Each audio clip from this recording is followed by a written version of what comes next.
وہ ہماری ایک سسٹر ہے, خاتون اینکر ہے, فریحہ ادریس. آپ کو یاد ہوگا منصور علی خان صاحب نے جب میرے ساتھ ایک پوڈ کاسٹ ریکارڈ کی تھی ہماری اکیڈمی میں, تو اینڈ پہ انہوں نے مجھ سے یہ سوال پوچھا تھا کہ آپ خاتون کسی اینکر کو انٹرویو کیوں نہیں دیتے, کیا آپ اسے شرعی طور پر حرام سمجھتے ہیں؟ تو میں نے کہا میں حرام نہیں سمجھتا, اپنے لیے میں اس کو اس اعتبار سے فتنہ سمجھتا ہوں کہ پھر جو مذہبی پیشوائی پر لوگ ہوتے ہیں نا, ان کے ساتھ پھر غلط چیزیں منسوب ہونا شروع ہو جاتی ہیں. وہ آپ نے ڈاکٹر ذاکر نائک کے ساتھ جو کچھ ابھی ہو رہا ہے, اب آپ میرا وہ انٹرویو لگائیں گے تو آپ کو پتا چلے گا انجینئر صاحب نے جو ڈھکے چھپے الفاظ میں باتیں کی تھی وہ اب سامنے آ گئی ہیں کہ یہ ہوتا ہے. اور میں اپنے دار ارکم کے ٹیم ممبرز کو اگلے دن کہہ رہا تھا کہ آپ کا استاد وہ ہے جس کے اوپر ہزاروں نہیں, لاکھوں نہیں, کروڑوں کیمرے فٹ ہیں. دنیا کا ہر مولوی, دنیا کا ہر کٹر قسم کا داڑھی پگڑی والا مسلمان ایک چیز کی فکر میں ہے کہ انجینئر کی کوئی غلطی پکڑے. انہوں نے میرے ابھی تک ٹکڑے ٹکڑے کر دینے تھے کوئی میری چیز نکل آتی تو, لیکن اللہ کا شکر ہے, لا حول ولا قوت الا باللہ, پوری احتیاط سے میں چلتا ہوں. باقی مستقبل اللہ کو پتا ہے. یہ وہ ہے طبقہ مولویوں کا اور مذہبی پرورٹڈ نیچر والے لوگوں کا. دیکھ لیں ایک دورے کے اندر ڈاکٹر ذاکر نائک کس طریقے سے بیچارے ان کے ہاتھوں میں ایکسپوز ہو گئے, حالانکہ انہوں نے ان کو تو چھیڑا ہی نہیں ہے, الٹے ان کے وکیل بنے ہوئے مولویوں کے. میں تو سارے علمی نظر دی نوک تے لے آیا ہے, میں نبی سا ہے ہی کوئی نہیں, تیرے بابے تھے شاہ ہی کوئی نہیں. تو یہ بڑا مشکل کام ہے. تو وہ جو ہماری سسٹر ہے انہوں نے ہماری اکیڈمی میں بھی رابطہ کیا تھا. ان کے علاوہ بھی کافی اینکرز جو ہیں وہ فیمیل رابطہ کرتی رہتی ہیں, اسٹوڈنٹس ہیں کہ جی وہ پوڈ کاسٹ ہو جائے, پردے میں ہو جائے, آن لائن ہو جائے. تو میں نے تو کبھی کسی سے آج تک بات بھی نہیں کی. ہماری اکیڈمی ممبر جو ٹیلی فون پہ جن کی ڈیوٹی ہوتی ہے وہی بات کرتے ہیں, وہ ان کو بتاتے ہیں کہ یہ ہماری پالیسی ہے. ہاں آپ کوسچنز اپنے بھیج دیں, کسی میل اینکر کو بھیج دیں, یا آپ کے کوسچنز ہم سنڈے کے سیشن میں شامل کر لیں گے, تو وہ آپ پھر کر لیجئے گا اس کو.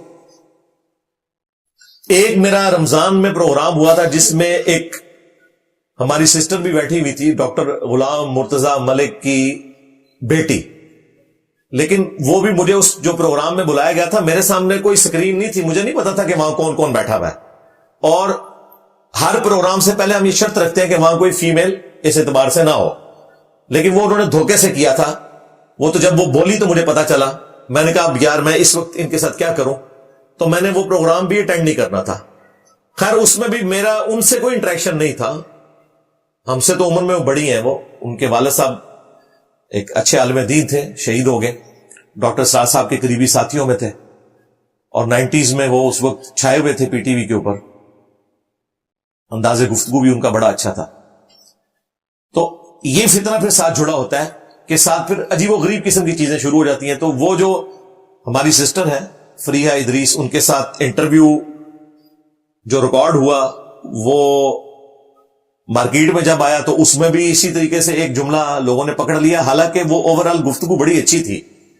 ڈاکٹر ذاکر نائک نے بڑے اچھے طریقے سے اسلام کا مقدمہ ان کے سامنے رکھا, اور بڑے احترام کے ساتھ نظریں جھکا کر انہوں نے گفتگو کی, کوئی شک نہیں اس میں, اور ڈیو ریسپیکٹ دی جو دینی چاہیے تھی. اور اس گفتگو میں ڈاکٹر ذاکر نائک کی کئی باتیں ایسی تھیں جو بڑی ایکسٹراڈنری تھیں, لیکن وہ پس پشت ہو گئی. یہ جو ان سے ایک چھوٹی سی ایک جملے کا الفاظ کا چناؤ ایسا ہوا کہ وہ سب کچھ بیک فوٹ پہ چلا گیا. اس میں سب سے حیران کن بات یہ تھی کہ ڈاکٹر ذاکر نائک کہتے ہیں کہ میری 2 بیٹیاں, ایک چہرے کا نقاب کرتی ہے ایک نہیں کرتی, اور میں بھی چہرے کے نقاب کو ضروری نہیں سمجھتا. یہ شروع سے ان کا موقف ہے. شیخ البانی کے ساتھ وہ ایگری کرتے ہیں. ہمارا ان سے اختلاف ہے. ہمارا موقف, ہمارے استادوں کا موقف یہی ہے علمی دلائل کے ساتھ کہ عورت کے چہرے کا پردہ بھی ہے. ڈاکٹر سراج صاحب تو اس میں بہت سخت تھے. وہ تو کہتے تھے چہرے کے ساتھ ایک آنکھ کا بھی پردہ ہے, صرف ایک آنکھ کھول سکتی ہے. وہ بہت زیادہ سخت ہے. لیکن ڈاکٹر ذاکر نائک کا موقف یہ ہے کہ چہرے کا پردہ کرنا افضل ہے, اگر کوئی نہ کرے تو جائز ہے. امام خمینی جو اہل تشیع کے، ان کا بھی یہی موقف ہے کہ چہرے کا پردہ کرنا افضل ہے، اگر نہ کوئی کرے تو جائز ہے. تو ڈاکٹر ذاکر نائک نے بتایا کہ میری ایک بیٹی چہرے کا پردہ کرتی ہے اور ایک نہیں کرتی. جو کرتی ہے تو میں اسے اپریشیٹ کرتا ہوں کہ وہ زیادہ بہتر کام کر رہی ہے. جو نہیں کرتی میں نے اس کو کبھی مجبور نہیں کیا کہ وہ چہرے کا پردہ کرے. بڑی اچھی بات ہے. حالانکہ شیخ البانی رحمہ اللہ، جنہوں نے یہ سارا عربی والا فتنہ اس ماڈرن دور میں کھڑا کیا کہ چہرے کا پردہ کوئی نہیں ہے، ان کے اپنے گھر والے سارے چہرے کا پردہ کرتے تھے. تو ان سے پوچھا گیا کہ آپ، انہوں نے کہا جی یہ تقویٰ ہے وہ فتویٰ ہے. تو مولوی جو ہے نا وہ اپنی فیملی کے لیے یہی رکھتے ہیں کہ ان کو کوئی نہ دیکھے. ٹھیک ہے. بل اس اعتبار سے میں ڈاکٹر ذاکر نائک کو البانی صاحب سے بہتر سمجھتا ہوں کہ کم از کم انہوں نے دونوں موقع بیان کیے اور پریکٹیکلی انہوں نے اپنی بچی کو الاؤ کیا ہے. صرف فتویٰ نہیں دیا کہ چہرہ کھلا رکھ سکتی ہے، بلکہ الاؤ بھی کر دیا. یعنی ان کی ڈاکٹرن میں، ہماری ڈاکٹرن میں نہیں، میں ان کی ڈاکٹرن میں بات کر رہا ہوں. اب یہ ان کا ایک اوپن مائنڈ ہونا شو کرتا تھا. یہ بات کسی نے کوٹ نہیں کی ہے، اور وہ جو ان کی بات تھی پردے کے حوالے سے، اس میں کرتے کرتے جو انہوں نے، میں سمجھتا ہوں کہ انتہائی بلو دا بیلٹ گفتگو کر دی. مثال دیتے ہوئے، ان کی نیت نہیں تھی، نہ کوئی ان کا مقصد بے حیائی پھیلانا تھا اور نہ کسی کو ٹیز کرنا تھا. اور حیران کن بات ہے، جس مثال کی وجہ سے آج ان کے خلاف یہ ویلاگز بن رہے ہیں. اور ہمارے جو بھائی ہیں اقرار الحسن حفظہ اللہ تعالی، انہوں نے بھی بڑی سخت گرفت کی. یہ وہ ساری باتیں آج سے 20-25 سال پہلے بھی کرتے رہے، لیکن وہی بات ہے، وہ ابھی تک پاکستانی عوام کے ہتھے نہیں چڑھی تھی. وہ باتیں اب چڑھ گئی ہیں، تو آپ نے دیکھ لی، کوئی نئی بات نہیں انہوں نے کی. جس طرح پبلک پراپرٹی والی باتیں ان کی 20 سال پرانی ہے نا، یہ مثال بھی وہ شروع سے دے رہے ہیں. میں نے 2007-8 میں ان کی ساری ڈیویڈیز خرید کے چند دنوں میں ساری دیکھ لی تھی. میں 2007-8 کی بات کر رہا ہوں. آج 13 اکتوبر 2024 ہے. آلموسٹ 17 سال پرانی بات آپ کو سنا رہا ہوں. اس وقت بھی یہی وہ ساری باتیں کرتے تھے. پبلک پراپرٹی والی مثال اس میں بھی موجود ہے، بازاری عورت والی. اور یہ جو انہوں نے مثال دی کہ اگر کوئی میک اپ زدہ خاتون نیوز کاسٹر آپ کے سامنے آئے اور 20 منٹ تک آپ اس کو دیکھتے رہے ڈیش ڈیش ڈیش، وہ تو میں تو اتنی ولگر گفتگو مجھے تو کوفت ہوتی ہے کرتے ہوئے بھی اور سنتے ہوئے بھی. یہ باتیں انہوں نے اس وقت بھی کی نہیں ہے، وہ انہوں نے پکڑ لی ہے. اور پھر وہ جو نقشہ کھینچ رہے ہیں کہ اگر آپ کو کچھ نہیں ہوتا تو آپ جا کے ڈاکٹر سے علاج کرائیں. یار یہ بات کرنے کی کیا ضرورت ہے؟ یقین کریں، اگر ہم سے کوئی اس قسم کا سوال کرتا ہے نا، ہم اسے اس کی ڈاکٹر میں جواب دیتے ہیں کہ جس طرح یورپ اور امریکہ میں چائلڈ لیبر کے اوپر پابندی ہے نا کہ آپ چھوٹے بچوں سے مزدوری نہیں کروا سکتے، اس طرح اسلام میں بھی پابندی ہے کہ آپ نے عورت کو کمائی کا ذریعہ نہیں بنانا، بلکہ عورت کو عزت دے کر گھر بٹھانا ہے. اس کے اوپر جو حاکم مرد ہے اس کی ذمہ داری ہے کہ وہ اس کا خرچہ اٹھائے گا، خواہ وہ اس کا باپ ہو، خواہ وہ خامند ہو، بھائی ہو یا بیٹا ہو. عورت اسلام میں گھر کی ملکہ ہے، کوئین ہے. یہ اس کو رسپیکٹ دینی چاہیے. اس لیے ہم اپنی عورتوں کو یہ الاؤ نہیں کریں گے کہ وہ کوئی ایسی جاب کریں کہ جس میں مردوں کے ساتھ ان کا انٹریکشن ہو. مطلقاً عورتوں کی تعلیم یا جاب اس کے ہم خلاف نہیں ہیں، ہم اسے پروموٹ کرتے ہیں. میں یہ کہتا ہوں کہ ہمیں اپنی بچیوں کو میڈیکل کی تعلیم دلوانی چاہیے. یہ سارے مولوی جب ان کی عورتیں پریگننٹ ہوتی ہیں تو یہ کہتے ہیں کہ کوئی ہمیں گائناکالوجسٹ مل جائے لیڈی، اس سے ہم نے جو ہے وہ یہ سارے معاملات لے کے چلنے ہیں. تو بھائی لیڈی گائناکالوجسٹ آپ کو اسی وقت ملے گی جب آپ نے بچیوں کی میڈیکل کی تعلیم الاؤ کی ہوگی، جو الحمدللہ پاکستان میں آلموسٹ سارے شہروں میں، ایون گاؤں ایریا میں بھی اب عورتیں اویلیبل ہیں.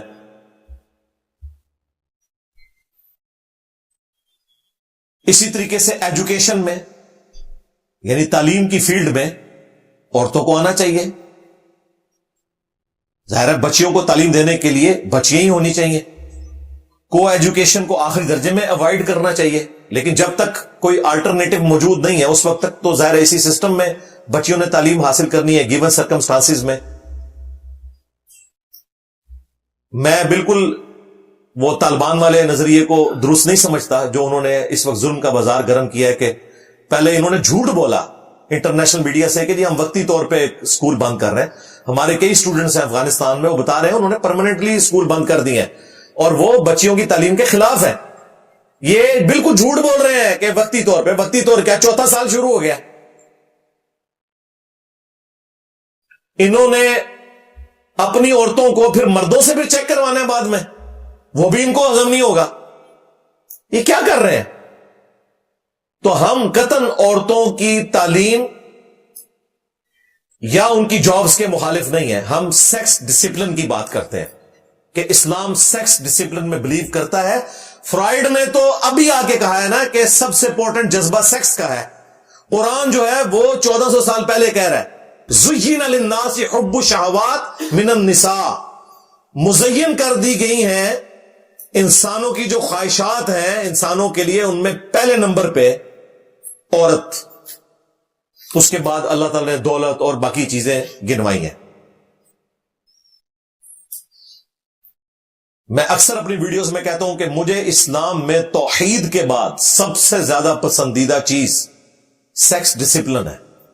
توحید آپ کو ایک اللہ کا کر دیتا ہے اور باقی دنیا کے ہر طاغوت سے آزاد کر دیتا ہے.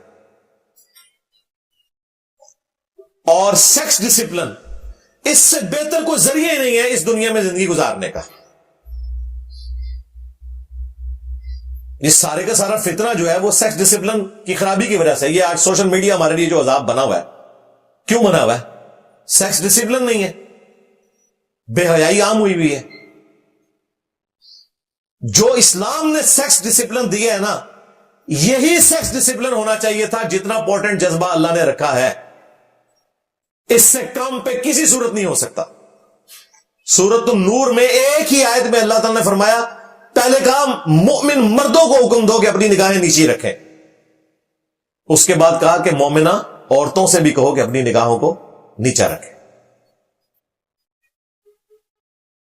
لیکن یہ ڈاکٹر ذاکر نائک کا مثال دے کہ اس طریقے سے بیان کرنا، انہوں نے مس ہینڈل کر دیا معاملے کو. اس طریقے سے بات کی جاتی جس طرح میں کر رہا ہوں، ان کی لینگویج میں انہیں جواب دیں. جس طرح تمہارے لیے چائلڈ لیبر سینسٹیو ایریا ہے، ہم بھی کہتے ہیں چائلڈ لیبر نہیں ہونی چاہیے. ہمارے لیے وومن لیبر اس طریقے سے. میں 2004 میں چائنا گیا آفیشل ایک ٹور کے اوپر. میرے لیے بڑی حیران کن بات تھی، میں جس مارکیٹ میں جاؤں نا تو تمام دکاندار جو آپ کو ریسیو کرنے والی ہیں وہ عورتیں ہی، مرد تو آپ کو نظر ہی نہیں آتے. بندہ حیران ہوتا ہے. اچھا میں یقین کریں جتنی دیر ہوٹل میں رہا میری آنکھوں میں بھی آنسو آ گئے. میں نے کہا یار یہ کتنی مظلوم بچی ہیں یہاں کی، ان بیچاریوں کو کتنی مشقت کرنی پڑتی ہے. ترس آ رہا تھا ان کے اوپر. پورا پورا دن وہ وہاں پہ جاب کرتی ہیں، تب جا کے وہ اپنی بیسک نیڈز کو میٹ کرتی ہیں. پاکستان میں تو یقین کریں ہماری بیویاں تو یقین کریں کوئنز ہیں. ان کے اوپر ہم خرچہ بھی کرتے ہیں، ان کی ڈانٹ بھی کھاتے ہیں اور معافی بھی پھر خود مانگ لیتے ہیں.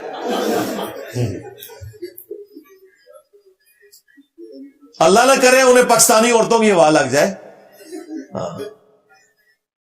بلکہ اللہ کرے کہ لگ جائے. تو یہاں تو اس طریقے سے بات کرنی چاہیے کہ اسلام نے عورت کو ڈگنیٹی دی ہے، لیکن یہ بیلنس کرنا ہے. اس ڈگنیٹی کا مطلب یہ نہیں ہے کہ ہم عورتوں کی جاب کے مخالف ہو جائیں، نہیں. گیون سرکمسٹانسز میں انہیں آزادی ہونی چاہیے. بعض اوقات جینوئن ضرورت بھی ہوتی ہے عورتوں کی. میں تو ایون جو عورتیں ٹی وی چینلز پہ آ کے کام کر رہی ہیں یا ایون خبریں بھی پڑھنے آئی ہیں، مجھے نہیں پتا ان کے گھر کی کیا صورتحال ہے. ان کا معاملہ ان کے رب کے ساتھ ہے. میں کسی کے اوپر کوئی فتویٰ نہیں لگاتا، صرف میں اصلاح کی طرف ضرور بلاؤں گا. لیکن مجھے نہیں پتا کہ گیون سرکمسٹانسز میں اس کے پاس شاید ایسے ریسورسز ہی اویلیبل نہ ہو کہ ایک وہ عزت کے ساتھ زندگی گزار سکے. اس کے لیے اسے مجبوراً یہ جاب اختیار کرنی پڑ رہی ہے، بجائے اس کے کہ وہ عورت کوئی غلط راستہ اختیار کرتی، وہ عزت کی ایک نوکری کرنا چاہ رہی ہے. اس کا اور اس کے رب کا معاملہ ہے. بالکل ہم کسی پہ کوئی فتویٰ لگانے والے نہیں ہوتے. میں تو بھائی اللہ سے ڈرتا ہوں، سیدھی سی بات ہے. بات اپنی پیشن سے پہنچاتا ہوں، لیکن اگر آپ کسی اسپیسیفک بندے کے بارے میں مجھ سے فتویٰ لیں، اللہ سے خوف آتا ہے، اللہ کا اور اس کا معاملہ ہے۔ اللہ تعالیٰ چاہے تو کسی بھی بات پہ کسی کے ساتھ کوئی گرفت والا معاملہ کر لے، کسی کو چھوٹی سی بات کے اوپر بخش دے۔ بخاری مسلم میں حدیث ہے، ایک بدکار عورت تھی، اس نے ایک دفعہ اپنے چمڑے کے موزے میں رسی باندھ کے کنویں سے پانی نکال کے ایک پیاسے کتے کو پلا دیا، اللہ تعالیٰ نے اسے بخش دیا۔ لیکن اس کا مقصد یہ نہیں کہ ہم لوگوں کو بدکاری پہ آمادہ کریں گے، اللہ کی رحمت کا بیان ہے۔ دوسری طرف بخاری مسلم میں حدیث ہے، ایک نیک عورت تھی، اس نے ایک بلی کو قید کر دیا، بھوکی پیاسی مر گئی، وہ جہنم میں ہے، اس کی نیکیاں بھی ضائع ہو گئی۔ لہذا یہ بیلنس کر کے چلنا ہے بھائی۔ یہ اللہ تبارک و تعالیٰ نے اس اعتبار سے جو معاملات رکھے ہوئے ہیں، ان کو دقت نظر سے دیکھنے کی ضرورت ہے۔ لہذا بھائی ہم تو بڑا ڈرتے ہیں، سیدھی سی بات ہے۔ تو اسی طرف آ جائیں، سیکس ڈسپلن۔ مؤمن مردوں کو حکم دو کہ اپنی نگاہوں کو نیچا رکھیں، مؤمنہ عورتوں کو حکم دو کہ اپنی نگاہوں کو نیچا رکھیں۔ پھر صحیح مسلم میں حدیث ہے، میرے رب نے مجھے حکم دیا ہے اچانک اٹھ جانے والی نظر کے بارے میں کہ میں فوراً ہٹا لوں۔ ٹک ٹکی باندھ کے بھی آپ کسی عورت کو دیکھ نہیں سکتے۔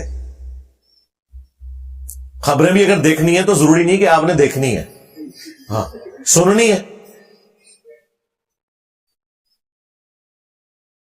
اسی طریقے سے صحیح مسلم میں ایک حدیث ہے، نبی علیہ السلام کے سامنے سے کچھ عورتیں گزری، آپ کی اچانک نظر پڑ گئی، آپ گھر کے اندر گئے، اپنی بیوی کے ساتھ ازدواجی تعلق قائم کیا اور باہر نکل کے صحابہ کرام سے فرمایا کہ اگر اچانک نظر پڑ جائے کسی عورت پر اور تمہیں بھلی معلوم ہو تو فوراً اپنی بیوی کے پاس جاؤ، اللہ نے اس کے پاس بھی وہی چیز رکھی ہے جو اس عورت کے پاس ہے، یوں شیطان کا یہ جو خیال ہے تمہارے دل سے نکل جائے گا۔ ہمیں تو یہ تعلیم دی گئی ہے۔ جامعہ ترمذی میں اور سنن نسائی الکبریٰ میں حدیث موجود ہے کہ جہاں دو اجنبی مرد و عورت ہوتے ہیں، تیسرا ان میں شیطان ہوتا ہے۔ لیکن پبلک گیدرنگ کا معاملہ الگ ہے۔ جابز میں اجنبی مرد و عورت دو الگ کمرے میں نہیں ہوتے، کہیں ایک آفس میں بیٹھے ہوئے، ان کا معاملہ بالکل الگ ہے۔ یہ میں اس کو نہیں کہہ رہا، یہ وہ معاملہ ہے کہ وہ اسکول ٹیچرز یا وہ کالج یونیورسٹی کے ٹیچرز جو وہاں کی فیمیل ٹیچرز کو یا فیمیل اسٹوڈنٹس کو اکیلے اپنے کمرے میں بلا لیتے ہیں، پھر بلیک میلنگ کرتے ہیں، جو اکثر یونیورسٹیز میں بھی آپ کو اس قسم کے واقعات رپورٹ ہوتے ملتے ہیں، وہ والی چیز منع ہے۔ اس میں پھر یہ خدشہ ہوتا ہے۔ اس اعتبار سے اسلام کا جو سیکس ڈسپلن ہے وہ کمال ہے، اور وہ اس درجے میں ہے۔ المعجم الکبیر طبرانی میں حدیث موجود ہے صحیح سند کے ساتھ، اور شیخ البانی نے سلسلہ احادیث صحیحہ میں بھی حدیث لی ہے کہ کسی مرد کا اجنبی عورت کو ہاتھ لگانا اس سے بہتر ہے کہ اس کے سر میں لوہے کی کیل ٹھونک دی جائے۔ یعنی اگر کسی زندہ شخص کے سر میں لوہے کی کیل ٹھونکی جائے تو اس کی جو تکلیف ہے نا وہ کم ہے، ایک اجنبی عورت کو ہاتھ لگانے کی تکلیف اور عذاب قیامت کے دن اس سے زیادہ ہونے والا ہے۔ لیکن ظاہر ہے اس میں پھر وہ ایکسیپشنز ہیں کہ اگر کوئی ڈاکٹر ہے، اس نے اپنے مریض کو چیک کرنا ہے، اس میں بھی میں جو میل ڈاکٹرز ہیں ان کو یہی ریکویسٹ کرتا ہوں کہ آپ دستانہ استعمال کریں، نیکڈ چھونے کی بھی ضرورت کوئی نہیں ہے، ہمارے پاس آپشنز موجود ہیں۔ یا اگر آپ نے اس اعتبار سے کوئی چیک اپ کروانا ہے تو اسسٹنٹ کوئی فیمیل رکھ لیں، اس کے ذریعے فیمیلز کو اگر بلڈ پریشر ان کا چیک کرنا ہے، آپ خود نہ کریں، اسسٹنٹ رکھ لیں۔ اس طرح ٹیکہ لگانا ہے تو وہ جو خوف خدا رکھنے والے لوگ ہیں انہوں نے اپنے لیے آپشن کھولے رکھے ہوتے ہیں، لہذا اس میں ہمیں ڈاکٹر ذاکر نائک کا جو موقف ہے وہ بالکل درست ہے سیکس ڈسپلن کے پوائنٹ آف ویو سے۔ ان کی گفتگو بڑی شاندار تھی اس انٹرویو میں، لیکن یہ جو ان سے ایک پخ چھوٹ گئی نا وہاں پہ، جو انہوں نے یہ والی مثال دی کہ 20 منٹ تک یہ ہوتا رہے، اور وہی ہمارے اقرار بھائی نے بھی پکڑی، اور وہ بھی پھر بغیر ٹکٹ کے چڑھ دوڑے، اور نیچے لوگ جو ان کے حامی ہیں انہیں سپورٹ کر رہے ہیں، اور جو ان کے مخالفین ہیں وہ ان کو ان کی 3 شادیوں کا تانا دے رہے ہیں۔ وہ کہہ رہے ہیں آپ نے بھی تو اسی طریقے سے 3 شادیاں کر لی تھی، تو ڈاکٹر ذاکر نائک تو صحیح کہہ رہا ہے، ٹھیک ہے۔ تو وہ اس طریقے سے پھر پرسنل ایک دوسرے کے اوپر اٹیک کرنا شروع ہو گئے.